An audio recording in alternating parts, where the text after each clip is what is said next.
ஸ்டேஷன்ல ஒரு நாளைக்கு 16 தடவை சன்ரைஸ் ஆகுமா? My god. சுனிதா வில்லியம்ஸும் வில்மோரும் அங்க 296 டேஸ் சர்வைவ் ஆயிருக்காங்க. எப்படி அவங்க சாதாரண லைஃபை லீட் பண்ணாங்க? என்ன சாப்பிட்டாங்க? எப்படி சாப்பிட்டாங்க? எப்படி அவங்க ட்ரெஸ் வாஷ் பண்ணாங்க? How do they even change their dress? எப்படி ரெஸ்ட் ரூம் யூஸ் பண்ணாங்க? எப்படி அவங்களுக்கு கிடைக்க வேண்டிய நியூட்ரிஷனை கரெக்டா மெயின்டைன் பண்ணாங்க? எப்படி அவங்க பிசிக்கல்ஸை மெயின்டைன் பண்ணாங்க? ஆக்சுவலி அவங்க அங்க என்னதான் பண்ணாங்க 296 டேஸ் அப்படிங்கறதெல்லாம் பத்தி இந்த வீடியோல தெரிஞ்சுக்கலாம் வாங்க. I'm Sridevi Vijaykumar and this is No More with Sri. எல்லாத்துக்குமே தெரியும், ஜூன் 2024ல சுனிதா வில்லியம்ஸும் வில்மோரும் நாசாவுடைய போயிங் ஸ்டார்லைனர் ஸ்பேஸ் கிராஃப்ட்ல இன்டர்நேஷனல் ஸ்பேஸ் ஸ்டேஷனுக்கு 8 டேஸ் டெஸ்ட்டுக்காக போனாங்க. பட் அன்பார்ச்சுனேட்லி அவங்க 296 டேஸ் அங்க இருக்க வேண்டியதா போயிடுச்சு. ஆக்சுவலி என்னதான் நடந்துச்சு? நம்ம ஸ்பேஸ் கிராஃப்டோடைய ப்ரொபல்ஷன் சிஸ்டம்ல டேமேஜ் ஆயிடுச்சு. ப்ரொபல்ஷன் சிஸ்டம்னா என்னன்னா, நம்ம ஸ்பேஸ் கிராஃப்ட் மூவ் ஆகிறதுக்கு ஹெல்ப் பண்றது. ஆல்சோ த்ரஸ்டர் வந்து நம்ம நேவிகேட் பண்றதுக்கு ஹெல்ப் பண்றது. இது ரெண்டுலயும் முக்கியமான டேமேஜ் ஆயிருக்கு. ஆல்சோ சில ஏரியாஸ்ல லீக்கேஜும் இருந்திருக்கு. இதனாலதான் நம்மளுடைய ரிட்டர்ன் ஜர்னி டிலே ஆயிருக்கு. இந்த 296 டேஸ் அங்க இருந்தாங்க இல்லையா, என்னென்ன சவால்கள் எல்லாம் அவங்க சந்திச்சிருப்பாங்க அப்படின்னா, நம்பர் 1 அன்சர்டனிட்டி. எப்ப திரும்பி வரப்போறாங்கன்னே அவங்களுக்கே தெரியாது, என்ன நடக்க போகுதுன்னு தெரியாது. அவங்க அங்கிருந்து அதே சமயத்துல 4க்கும் மேற்பட்ட நாடுகள்ல இருந்து ஆஸ்ட்ரோனட்ஸ் ஸ்பேஸ் ஸ்டேஷனுக்கு வந்துட்டு போயிருக்காங்க.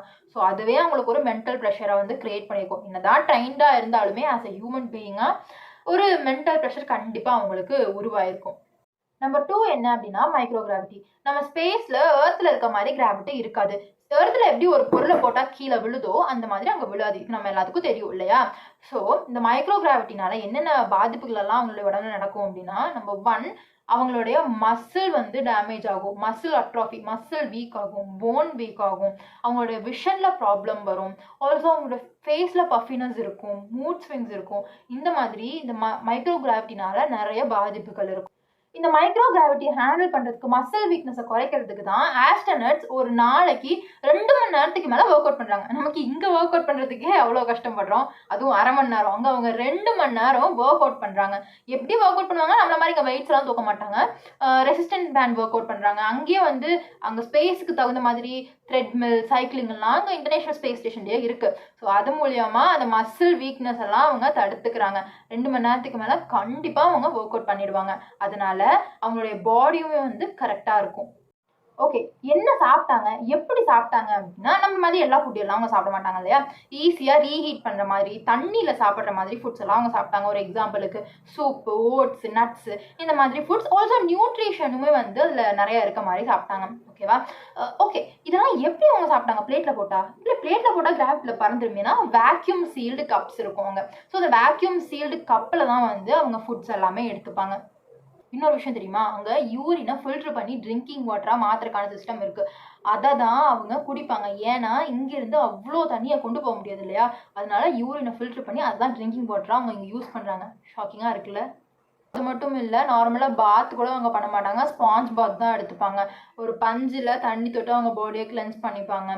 ஆல்சோ ப்ரஷ் பண்ணுறதுமே வந்து ரொம்ப லிட்டில் அமௌண்ட் ஆஃப் தண்ணியில் தான் வந்து ப்ரஷ் பண்ணுவாங்க, ஸ்ப்ளிட் பண்ண மாட்டாங்க. இந்த மாதிரி நிறைய சேலஞ்சஸ் அவங்க ஃபேஸ் பண்ணாங்க. தூங்கும் போது கூட மறந்துக்கிட்டே தான் அவங்க தூங்குவாங்க, பிகாஸ் அங்கே மைக்ரோ கிராவிட்டி இருக்கிறதுனால. ஆல்சோ அவங்களால அங்கே எப்பயுமே எல்லாம் அடிக்கடி எல்லாம் ட்ரெஸ் சேஞ்ச் பண்ணிட்டு இருக்க முடியாது. வாரத்துக்கு ஒரு நாள், இல்லை 2 நாளைக்கு ஒரு நாள், 3 நாளைக்கு ஒரு நாள் தான் வந்து சேஞ்ச் பண்ணுவாங்க.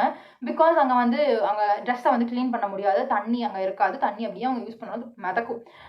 நாசா வந்து இதுக்குன்னே எக்ஸ்க்ளூசிவாக ஸ்பேஸில் வாஷ் பண்ணுறதுக்கான வாஷிங் மிஷின் தயாரிச்சுட்டு இருக்காங்க இப்போ. ஸோ இந்த மாதிரி நிறைய விஷயங்கள் தயாரிச்சிருக்காங்க. I will update you, keep updated. International space station கிட்டத்தட்ட 28,000 km/h ஸ்பீட்ல எர்த்தை ரொட்டேட் பண்ணுது. இதனால எவ்ரி 90 minutes எர்த்தை இது ரொட்டேட் பண்ணும். இப்படி நடக்கும் பொழுது 16 தடவை சன்ரைஸ் நடக்கும். இப்படி ஆச்சு அப்படின்னா ஆஸ்ட்ரோனட்ஸோடைய ஸ்லீப் சைக்கிள் டேமேஜ் ஆகும். அதுக்காகவே ஸ்பெஷலா ஒரு லைட் சிஸ்டம் இன்டர்நேஷனல் ஸ்பேஸ் ஸ்டேஷன்ல ஃபிக்ஸ் பண்ணியிருக்காங்க. இதனால அவங்க நைட் தூங்கிப்பாங்க, காலையில எந்திரிச்சிருப்பாங்க லைக் எர்த். ஸோ அவங்களுடைய பயாலஜிக்கல் சர்க்கிளும் ஸ்லீப் சைக்கிளும் வந்து அஃபெக்ட் ஆகாம இருக்கும். ஓகே, இவ்வளோ ஸ்பீடாக போயிட்டு இருக்கு இல்லையா? அப்புறம் இப்படி நம்மளுடைய ஆஸ்ட்ரோனட்ஸ் இந்த ஸ்பேஸ் ஸ்டேஷனுக்குள்ள போனாங்க அப்படின்னா, நம்ம படத்துல எல்லாம் காமிப்போம்ல, ஒரே ஸ்பீட்ல 2 கார் போயிட்டு இருந்துச்சுன்னா அந்த 2 காருமே மூவ் ஆகிற மாதிரியே தெரியாது. இந்த மாதிரி ஒரு விஷயத்த வச்சுதான் நம்மளோட இன்டர்நேஷனல் ஸ்பேஸ் ஸ்டேஷன் வந்து ஒரு ஆர்பிட்ல ரொட்டேட் ஆயிட்டு இருக்கும். அதே ஆர்பிட்ல நம்மளுடைய ஸ்பேஸ் கிராஃப்ட் லான்ச் ஆகும். லான்ச் ஆகி அதே ஸ்பீடில் கிட்ட போய் ரெண்டுமே கனெக்ட் ஆகும். கனெக்ட் ஆனதுக்கப்புறம் நம்மளுடைய ஸ்பேஸ் கிராஃப்ட்லேருந்து ஒரு டோர் ஓப்பன் ஆகும் அண்ட் தென் அவங்க ஸ்பேஸ் ஸ்டேஷனுக்குள்ளே போவாங்க. இந்த மாதிரி தான் நம்மளுடைய ஆஸ்ட்ரோனட்ஸ் ஸ்பேஸ் ஸ்டேஷனுக்குள்ளே போகிறாங்க. ஓகே, அவங்க போயிட்டாங்க. ஆக்சுவலி அங்கே என்னதான் பண்ணாங்க அப்படின்னா நிறைய மைக்ரோ கிராவிட்டி எக்ஸ்பீரியன்ஸ், அதாவது கிராவிட்டி ரொம்ப கம்மியாக இருக்கு இல்லையா, ஸோ அந்த மாதிரி இடத்துல ஆப்ஜெக்ட்ஸ் எல்லாம் எப்படி ரியாக்ட் பண்ணுது அப்படின்னு பார்த்தாங்க. ஆல்சோ நிறைய biological experiments like plant growth எப்படி இருக்குது, பிளான்ட் வந்து எப்படி ரியாக்ட் பண்ணுது மைக்ரோ கிராவிட்டியில், இந்த மாதிரி விஷயம்லாம் பண்ணுவாங்க. ஆல்சோ ஜாயின் எக்ஸசைசஸ் வித் கண்ட்ரிஸும் பண்ணுவாங்க. நம்ம ஜாயின்ட் எக்ஸசைசஸ் வந்து பொதுவாக நம்ம நாட்டில் தானே கேள்விப்பட்டிருப்போம், பட் ஸ்பேஸ்லையுமே அவங்க பண்ணுவாங்க.